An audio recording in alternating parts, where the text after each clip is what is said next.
Lights camera action సినీ కార్మికుల సమ్మెకు తెర రేపటి నుంచి షూటింగ్స్ ప్రారంభం అట.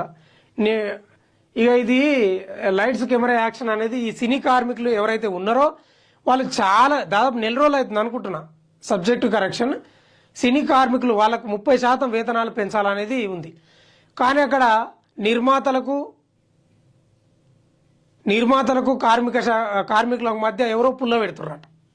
ముందల వడనిస్తలేరంట. అటు కార్మిక శాఖ కూడా ఎంట్రీ అయింది. ఎంట్రీ అయ్యి మొత్తం దాని గురించి మాట్లాడుకున్నారు. నిన్న సమ్మె విరమిస్తున్నారట. కానీ వాళ్ళు 30 రోజులుగా దాదాపుగా సమ్మె చేస్తూనే ఉన్నారు. మాకు వేతనాలు పెంచండి. మరి హీరోలకేమో కోట్లు, దర్శకులకు కోట్లు. ఎట్లా ఇది పంచాయతీ? చిన్న చిన్న క్యారెక్టర్లు సినిమాల వాళ్ళు కోట్లు. కార్మికులు మీకు జాతీయ అవార్డులు, మీకు నంది అవార్డులు, గద్ద అవార్డులు వస్తున్నాయంటే కారణం వీళ్ళ కష్టం లేదు. మీరు రేట్లు తగ్గించండి. హీరోలకు అడ్డగోలుగా రేట్లు ఇస్తున్నారు. వాళ్ళకు కోట్లు ఇచ్చి కార్మికులకు ఇస్తారు.